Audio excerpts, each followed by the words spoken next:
the Paris attacks was the latest in a whole series of responses to what was a war that was launched on the basis of torture evidence.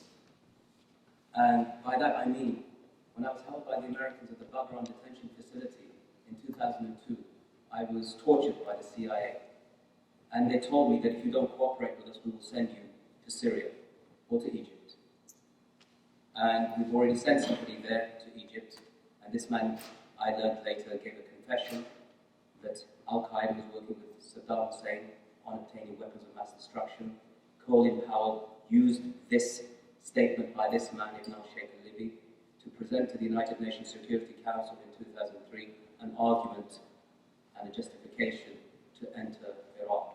Our security forces at that time said that the invasion of Iraq will cause the likelihood of terrorism in this country to increase significantly. If that's the case, then what is, as Salman again said, the effect of a perpetual war, a perpetual terrorism threat, a perpetual need to implement anti-terror legislation, one at the rate of almost one every year. The notion that, let alone Guantanamo, where people are held without charge or trial, people were held in Britain without charge or trial for the first 3 years of the war on terror, 16 individuals. And when that was found to be unconstitutional at the House of Lords, the government introduced the control order scheme. At the same time, when we were talking about Aung San Suu Kyi being a house arrest detainee, we were introducing house arrest right here in Britain, across the board. And then that was found to be, especially with aspects of internal exile here in Britain, to be something that's far and above and beyond what's necessary and destructive to the life of the individuals who are under these orders based upon secret evidence, i.e. evidence that you could never challenge in court, that you could never see it, and neither can your lawyer. The types of laws that we saw passed here saw, some, for example, a girl called Samina Malik convicted for writing poems, or a man called Ahmed Faraz convicted for publishing books, some of which were written in the 12th century AD, in this great land of Shakespeare and literature and publications and books and libraries. And it was happening primarily because the target was visibly the other. And what does it mean to be the other? One of the terminologies used to describe us as prisoners in Guantanamo and by the Americans was enemy aliens. That was an official designation, that you are enemy aliens. Can anybody have an idea of what it feels like to be described as an alien? And then an enemy on top of that. And then to be held without charge or trial by a country that, as part of its constitution, not, I mean Britain, but America, has the Magna Carta as part of its written constitution. And, of course, Britain, and by extension the United States of America, are celebrating that 800 years of this constitution, of which only 3 clauses are still relevant. The most oft-repeated and most famous one of which is, "To no man shall justice be denied or delayed, except that they will be judged by a court of their peers." How is this possible, then, to have this, and that if you don't adhere to this rule of law which Cameron has spoken about, which he identifies and accuses the Muslim community of being guilty of, because he claims it incubates extremism, and he says that one of the aspects of extremism is the refusal to accept and hold on to the rule of law. Well, where is the rule of law in the case of Shakir Ahmed, who was held for 14 years without charge or trial? His children, all of them, born in this country. The youngest of whom never saw his father. This is like a story from the Middle Ages, or worse. Even in the despotic regimes of Egypt and Syria and elsewhere, you could bribe the guards to go and see your relative. Shakir Ahmed didn't do so at all, and the 2 key culprits involved in this case, as they were in mine and the case of numerous other people around the world, America and Britain. Talking about democracy, freedom, and the rule of law, but doing nothing to apply either of those aspects. and then telling the public that we need to continually detain these people, pass laws, follow through measures. And in fact, if you really think about it, Islamophobia, as they like to call it, Shah Rahman, I was with him just last week, and he said to me, I don't like this word Islamophobia because it suggests that you should be afraid of Islam, that Islam is an idea, it's a belief system. Why should we be afraid of that? You could say Muslim phobia, be afraid of Muslims. Goodness knows, there are Muslims that we Muslims are afraid of. And ISIS is one of them. But what's caused the rise of ISIS? Let's go into that. What caused ISIS to happen?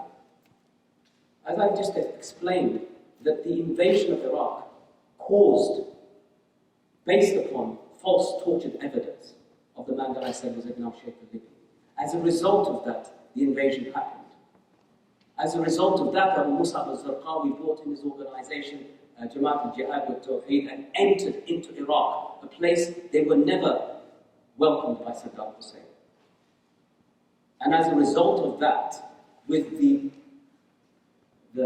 schism that was caused to erupt between the Shia and the Sunni groups, that's what it's become now. It's become a sectarian war, right across the board. And who benefited from this anyway? Who wanted to see, who did not want to see a united Muslim world? In whose interest is this unity? And so, when this happened, you found that the former Ba'athist leaders were imprisoned in Camp Booker and Abu Ghraib, alongside members of Al-Qaeda in Iraq, which set up as a result of the invasion. And there, they formulated their ideology. The Iraqi Ba'athists knew that their time was over. And so they started to make a movement, a very violent and dangerous movement, and formulate what they prepared was going to be their plan, first for Iraq and then for the greater region. And as a result of that, after the Arab revolutions, they entered Iraq, they entered Syria, and we see now ISIS. 17 of the leaders of ISIS, 17 of its 25 major leaders, including Abu Bakr al-Baghdadi and Abu Muhammad al-Adnani, its chief ideologue, were held by the Americans and dressed in orange suits. They were dressed in orange suits. So when they dressed those captives, those poor innocent captives who in fact had come to help the Syrian people and butchered them like animals, they weren't showing solidarity with the Guantanamo prisoners. They were showing solidarity with their own experience. They were trying to mimic their own experience in a confused, brutal, barbaric way. And our response, instead of trying to find out and figure out what we need to do, is to bomb more in a region where you can't differentiate between Russian and Iranian and Syrian and Gulf and Turkish and Jordanian, British, American bombs. They're all the same. They do not distinguish. And when you're on the ground, and I've been on the ground in Syria, I've walked into the hospital and seen the damage on us of the children, I remembered something really important. It took me back to one of the speakers mentioned Vietnam. When I was held in Guantanamo at Camp Echo, solitary confinement block, I'd been there for 2 years without any human contact other than guards. And a soldier came along, and he served in Vietnam as a volunteer. And he told me something that was quite amazing. He said, I could be fighting the North Vietnamese army or the Viet Cong one day with all my friends and watching them get killed and wounded and so forth. And within a 24-hour period, I could be on the streets of San Francisco being called, not a hero, by the punk-ass kids demonstrating on the streets of the campuses. I was being called a baby killer. And the reason why I was being called a baby killer was because, unbeknownst to me, there were images of a young girl running up a road, escaping from a village that had been napalmed, and her skin was hanging off. And the people of America said, we've had enough. Especially the youth. Especially as he described them, the punk-ass kids. And he said, so you see, we didn't lose the war on the ground. We lost the war for the hearts and minds that we were trying to conquer. And so it reminded me of this, that in this new war, how many babies are being killed? And why is nobody being called a baby killer for killing them? Because for a surety, if in one series, just since the Americans have been bombing Syria, just the Americans alone, let alone what the Assad regime and everybody else, the Americans have done, the records show that over 100 children have been killed. As terrible and as despicable as the Paris attacks and every other terrorist attack on Western soil has been. How many children do we know have been killed? Not to make any comparative, not to make any comparison.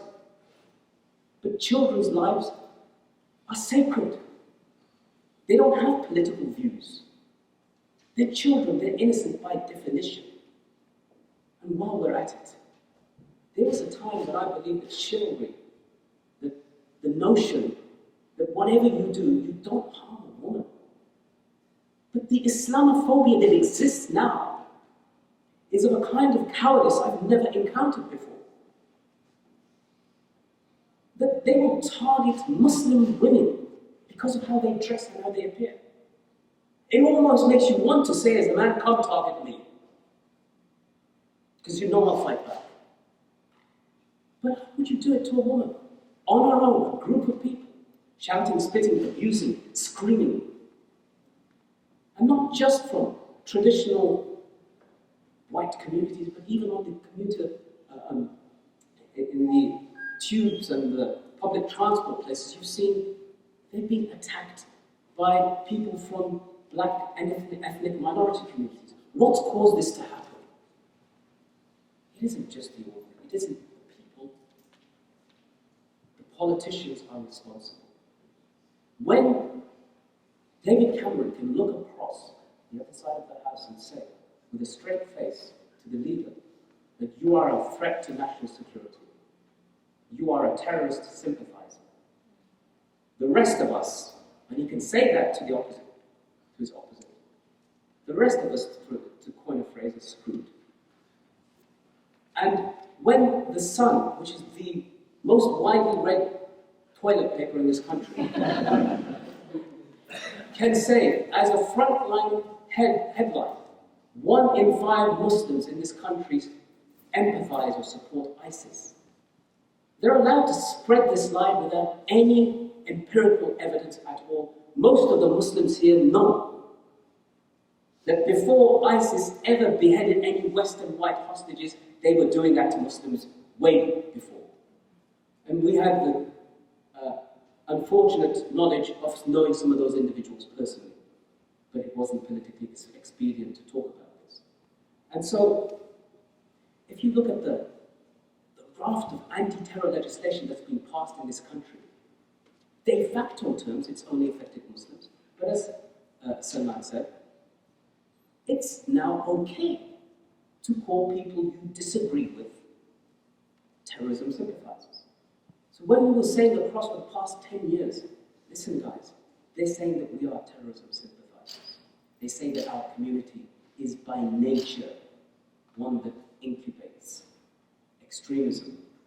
It's only a question of time before it spreads across to wider society to stamp down upon political dissent.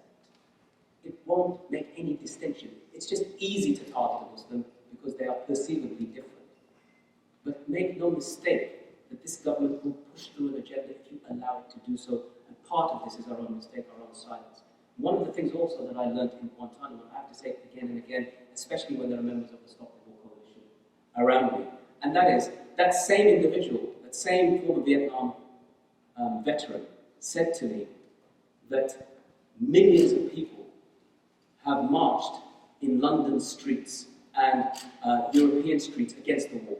This was at a time when I had no communication with any other human being other than these guards, and they were leading me to believe that I will remain for the rest of my life in Guantanamo or face execution without charge or trial.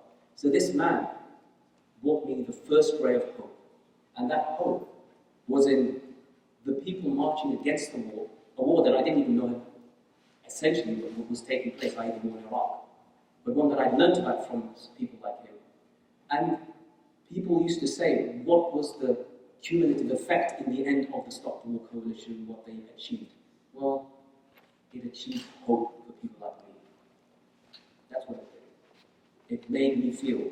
And when I remembered I came home, I saw that Islamophobia was rising even then, but that there were people who stood shoulder to shoulder with us, and that is part of what I think is the solution, is that we must challenge, we must be brave, we must be unafraid.